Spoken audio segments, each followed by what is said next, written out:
श्लोक 162. श्रीराम.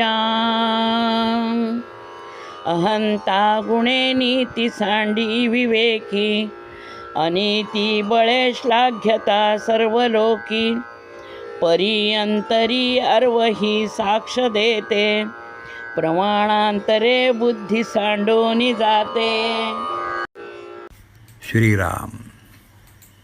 मी किती मोठा आहे हे दाखवण्यासाठी विचारी माणसंसुद्धा नीतीचा मार्ग सोडतात. जे लोक प्रसिद्ध असतात त्यांची खोटी स्तुती समाजातले इतर लोक करतात. हे असूनसुद्धा तो माणूस समाधानी नसतोच. अहंकारामुळं जे दोष निर्माण होतात त्याचं वर्णन समर्थ इथं करतायत. माणसाला समज आली की चांगलं काय वाईट काय याचं ज्ञान होऊ लागतं, पण मनातला अहंकार त्यांना गप्प बसू देत नाही. एकदा दुधानं तोंड पोळलं की माणूस ताकही फुंकून पितो. गरम तव्याचा चटका बसला की पुन्हा गरम तव्याला हात लावायचा नाही, इतका विवेक त्याच्याकडं असतो. आजकाल तर अगदी छोटी छोटी मुलंसुद्धा आरेला कार्य करताना दिसतात.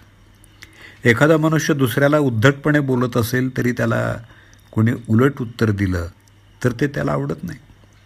चोरीचा व्यवसाय करून पोट भरणाऱ्या वडिलांना मुलांनी त्यांच्या खिशातले पैसे घेतले तर ते चालत नाही. मुळात विवेकी आणि सद्वृत्ती असणारा माणूस केवळ अहंकाराच्या जोरावर अनितीनं वागतो. 4 मित्र एकत्र जमले तर त्यांच्यातला एखादा सिगारेट न ओढणारा असतो. इतर 3 जण त्याच्यावरून त्याला नावं ठेवतात. अशावेळी मी काही सिगरेट ओढू शकत नाही का, हा अहंकार त्याला अनितीच्या मार्गाकडे ओढतो. शिवाय माणसाचा स्वभाव असा असतो की त्याचं खाणं, बोलणं, आवडीनिवडी आणि प्रत्यक्ष बोलणं यात विसंगती आढळते. त्या शास्त्राला धरून नसतात, पण समाजात वावरताना आपण किती चांगले आहोत याचं तो ढोंग करतो. कारण स्वतः व्यभिचार, भ्रष्टाचार याने आपण बरबडलेले असलो तरी समाजातला मानमरातब त्याला हवा असतो. तेवढ्यासाठी स्वतःच्या अनितीनं वागण्याचं तो सतत समर्थन करतो. आजकाल पुढारी, कलावंत, साहित्यिक ही याची उदाहरणं आहेत. स्वतःचं वागणं कसं बरोबर आहे हे सांगण्यासाठी माणूस महाभारत, रामायण यांच्यातली उदाहरणं देतो आणि त्याचे अर्थ स्वतःच्या सोयीप्रमाणे लावतो. काही माणसं तर कहर करतात. ती त्यांना हवं तसं वागतात आणि भगवंतानं आम्हाला तसं वागण्याची बुद्धी दिली आहे असं म्हणून मोकळी होतात. मग अशावेळी परमेश्वरानं दिलेली शिक्षा त्यांना निमूटपणे भोगावी लागते. दुर्योधन आणि पांडव दोघांकडेही राज्य होतं. पांडवांचं राज्य जास्त चांगलं आणि सधन त्यांनी स्वतःच्या कष्टानं बनवलं होतं. ते सर्वसाधारण नीतीनं आपल्याला कधीही मिळणार नाही किंवा युद्धातही जिंकता येणार नाही हे दुर्योधनाला माहिती होतं आणि म्हणून त्यांना द्यूत खेळायला बोलवायचं आणि हळूहळू द्यूतात एक एक गोष्ट करत राज्यपणाला लावायचं. ही कुटील नीती त्यांना आखली होती. या कुटीलपणामध्ये त्याला त्याचे मामा शकुनी यांची साथ होती.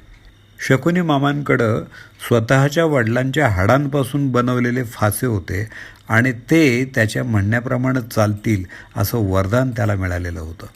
पुढं द्यूतात काय झालं ते आपल्याला माहिती आहेच. कौरव कपटी आहेत, त्यांना आपलं राज्य हवं आहे हे सर्व माहिती असूनसुद्धा धर्मराज द्यूत खेळायला तयार झाले. मी द्यूत खेळलो नाही तर लोक मला काय म्हणतील हा अहंकार त्याला तिथे घेऊन गेला. म्हणजेच फक्त फसवणाराच अनिती करतो असं नव्हे तर फसणाराही तेवढाच पातकी असतो. एकदा माणसाला स्वतःच्या चुकांचं समर्थन करायची सवय लागली म्हणजे त्याची बुद्धी विवेकाचा त्याग करते.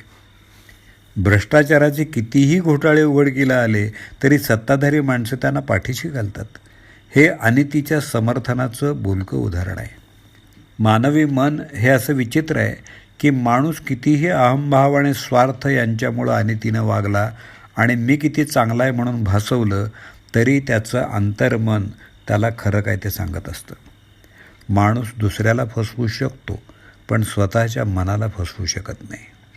पण बुद्धीवरती अविवेकाचा पगडा इतका असतो की बुद्धीची सारासार विचार करण्याची ताकद नष्ट होते.